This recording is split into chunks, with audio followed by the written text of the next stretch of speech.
there is a story told about a new preacher. He was pretty nervous because he was new. He was pretty nervous, and as a consequence, a few minutes into his sermon, his mind went blank. Still, he had the presence of mind to recall some advice they gave him in seminary about what to do in a situation just like this. Repeat your last point, they said. Often this will help you remember what comes next. So he gave it a try. Behold, I come quickly. But his mind was still a blank. Took a deep breath. He tried again. Behold, I come quickly. Nothing. So he tried one more time, this time with more exuberance. So much more exuberance that he tripped over the microphone wire, fell off the stage right into the lap of an old woman in the front row. The young preacher was very embarrassed. He tried to apologize, but the woman said, No, that's all right, young man. It was my fault. I should have gotten out of the way. You told me 3 times you were coming.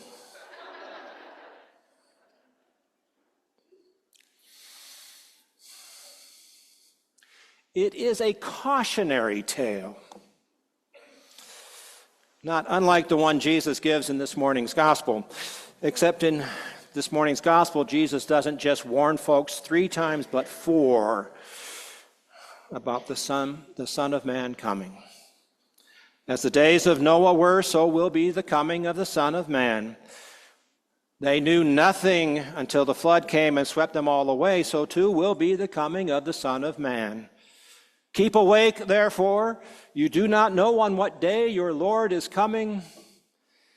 Therefore, you must also be ready, for the Son of Man is coming at an unexpected hour.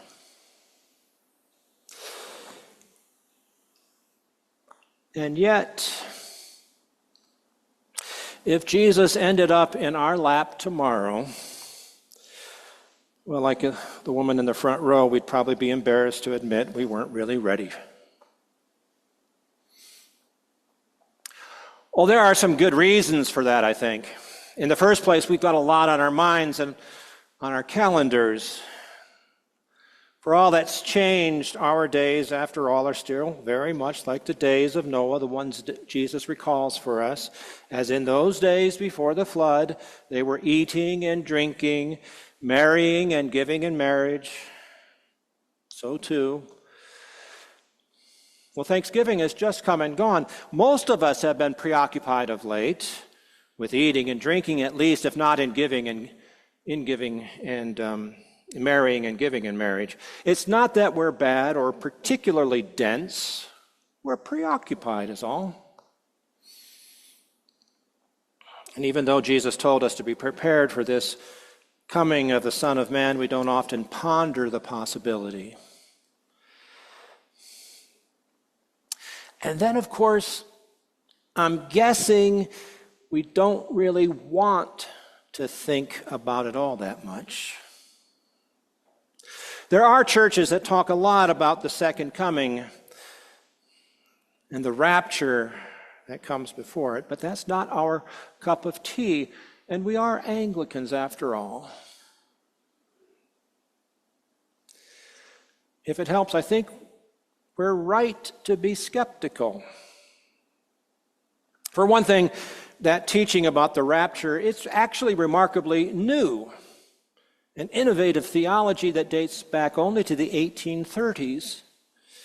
One preacher says it's not in the Bible, adding, Coca-Cola is older. I'm amazed all the same about how deeply this idea has sunk in, at least in the popular culture. People come along with remarkable regularity and announce that they've had a special visitation or come to some special knowledge that enables them to predict that Jesus is coming to the faithful on this or that particular date. It happened again this past September. A South African preacher said he'd had a vision in which Jesus said to him, on the 23rd or the 24th of September, I will come and take my church. And some people, there are always some people took him at his word, and they gave away their savings and their property. They felt they wouldn't need them on the 25th of September.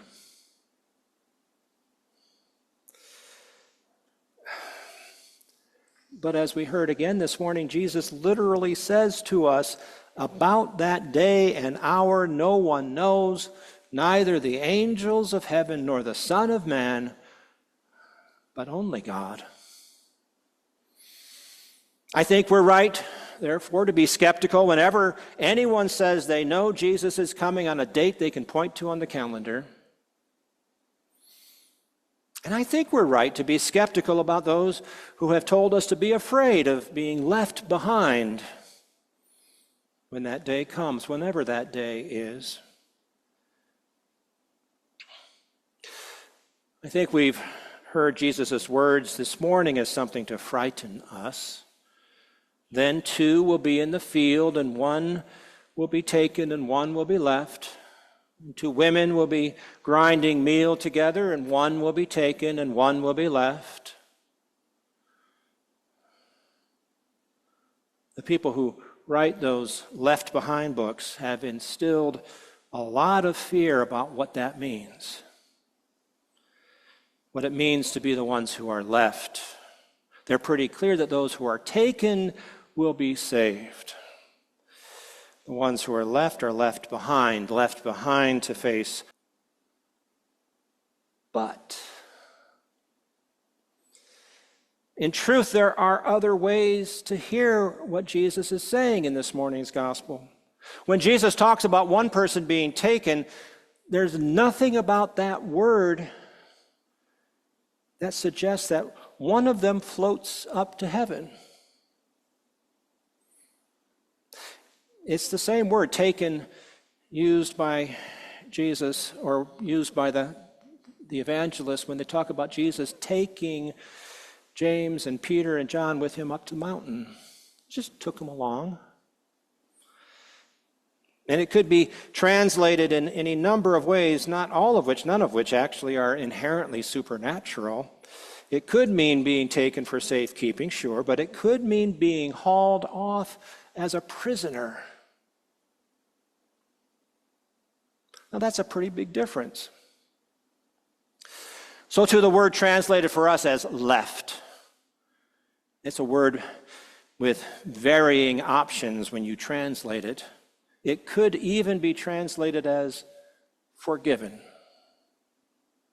It could be translated then to say, one was captured and hauled off, and one was forgiven. Who's who? And who do you want to be? For my part, I'm persuaded that Jesus' point is actually quite different from the one that's meant to scare us. After all, Jesus, you'll remember, is the one who brought up Noah and the ark and the flood, and how people were oblivious until the flood came and swept them all away. They were taken away. That's the story, right? The world had devolved into corruption and violence. Those who were to blame for all that had gone wrong with God's good creation were taken, swept away. But Noah, who alone was righteous, was left behind, Noah and his family. He and his family were saved in the ark to begin to repopulate the world again, to make the creation new. In the context of Noah, if that is the context Jesus sets up for us, you don't want to be taken. You want to be left behind and saved, to live another day to do God's will in this world. And then just after Jesus talks about the people in the field and the women grinding meal, Jesus talks about a thief coming in the night. Notice again, the thief comes and takes something or someone away. The hope then is to be left at the ready. Doors locked, everyone at home staying put right where they are. You want to be left after the thief has come and gone. And though it goes beyond our text this morning, Jesus will go on to tell a story about bridesmaids waiting for the groom to come. We sang about it in our first hymn. Bridesmaids waiting for the groom to come. Some of them were unprepared. They had to go back to town to find more oil. The ones who were prepared stayed put. They were the ones waiting there at the gate. They were the ones on hand to greet the bridegroom, their lamps burning brightly, and so he invited them, the ones left standing at the gate, invited them into the marriage feast. I'm piling on. Greek scholar Mark Davis says he grew up in a church that preached the second coming and rapture as imminent threats. But based on his reading of what Jesus actually says and his interpretation of how the words should be translated, he named his blog, which I look at every week to look at the Greek text. He named his blog and a book, Left Behind and Loving It. Another preacher and writer, Danielle Schroyer, comes to the same conclusion. She laments that we acclaim Jesus as Lord of heaven and earth, but then give the earth short shrift. She asks us to stop being afraid of being left behind. Instead, she says, let's all get left behind. For there is work for us to do here on earth. As in the days of Noah, it is our joy to take our part in making the creation new again. If Jesus is coming again, as we affirm in Advent, he will not come to do us ill.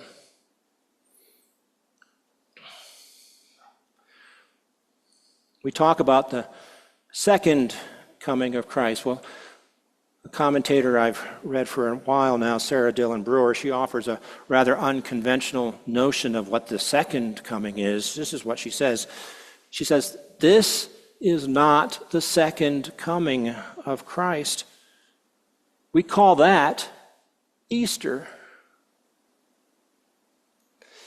It's not the third coming we're looking for either. Whenever 2 or 3 have gathered in Jesus' name, since Easter, Jesus has come among them. So we must be on about the umpteen cajillionth coming. Her suggestion is that the coming of Jesus we look for this Advent is as mundane and as special as all those other comings of Christ, from the incarnation right up to this Sunday morning when Jesus comes again. So before we get too worked up about the final coming of Christ in glory, recall who that Christ is for us. The Christ who is to come is the Christ who once lived on this earth, a friend and a healer to those in need. We look for the same Christ to come, even in the midst of our ordinary days. On this first Sunday of Advent, we are admonished once more to watch for Christ to come among us again here in our world, and not to look for some other world to come. This world is not as it should be. We long for it to be made right again, as we heard so poignantly, particularly in that first reading from Isaiah this morning. We long for this world to be made right again, where we learn war no more. But being taken away is not the answer. Our gospel and that amazing reading from Isaiah this first Sunday of Advent hints that we should stay put and help in the recreation of our world, in the restoration of all that God intends for it and for us. As in the days of Noah, we stand in the midst of a busy world, watching and praying and waiting for the one who came, who comes, and will come again, always for us and for all the world. That's what Advent is for us, if we let it. That's its gift to us. The Christ who first came to us long, long ago comes again and again, always. Odds are he's fallen into our laps already. Like the lady in the front row, we shouldn't be surprised. Maybe the surprise when Christ returns is that he was here all along and we failed to notice, preoccupied, as we so often are, with our daily occupations, or because we keep looking in the wrong places.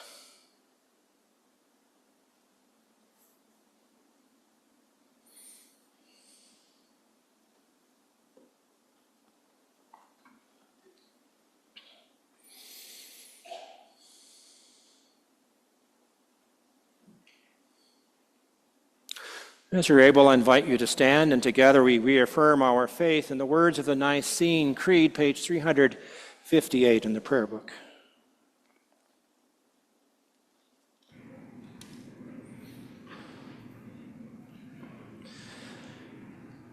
We believe in one God,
The prayers of the people.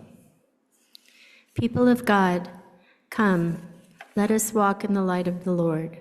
Let us pray to the Lord, saying, teach us your ways, O God, that we may walk in your paths. Wake from sleep, O God, your church. Let us lay aside the works of darkness and put on the armor of light. Let us live honorably as salvation draws ever nearer. Teach us your ways, O God. Wake from sleep, O God, this nation. May we beat our swords into plowshares and our spears into pruning hooks. May we learn war no more. Teach us your ways, O God.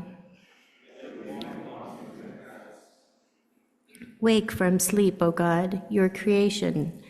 May the mountains rise to meet you, and the crops of the fields burst forth in praise. Teach us your ways, O God.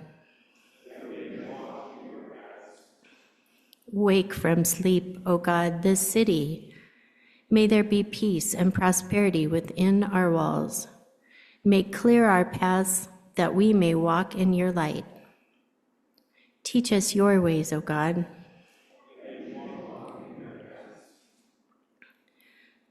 Wake from sleep, O God, those in pain and sadness. Deliver them from darkness, that they may rejoice in your light. May all those waiting for healing find your salvation is near. Teach us your ways, O God. Wake all your people from sleep, O God. Prepare your saints for that day when the Son of Man will return with the saints at rest, to reign with us forever and ever. Teach us your ways, O God.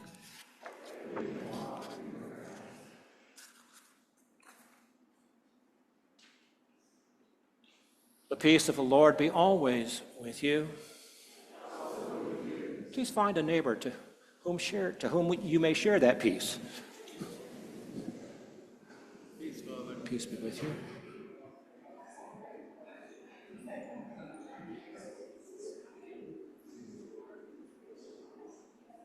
Peace of the Lord be with you all. Peace be with you, Renee. Peace, Renee. Peace be with you all. Peace be with And you, also Billy. with you, Billy and Paul. Peace be with you, Carla. Carla and Judy. Angel. I see Lana. Anna, Lana. Lana. Renee, good to see you. Brian and Kim. Yes. Angel. Joe. Mike. Good morning, everyone. Patricia, good morning. Renee. Tricia.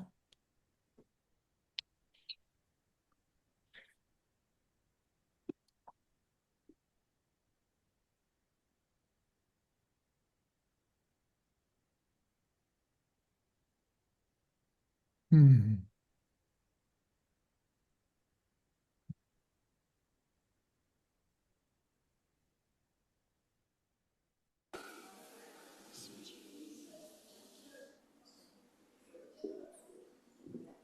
What are we doing? What are we doing? No. They'll be yelling at us in a minute, huh? Well, have a Get back seat, in your- please. We got a line of people ready to talk to you, but let me just draw your attention quickly, if I might, to the special insert that came with your bulletin, twice as long as it has been of late, News and Notes for Advent, and it begins with a somewhat long reflection on the season of Advent.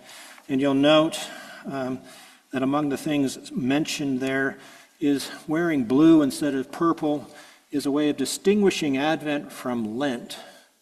It wasn't always that way. It was once upon a time taught that Advent was a mini Lent.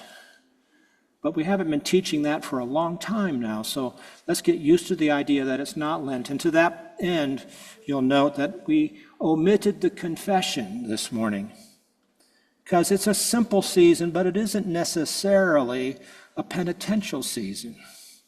So take some time, if you will, read through what's there. Take that home with you so you might digest it more carefully and casually. And now Judy's going to jump up, or no, Meg's going to jump up. Okay, I'm getting out of the way.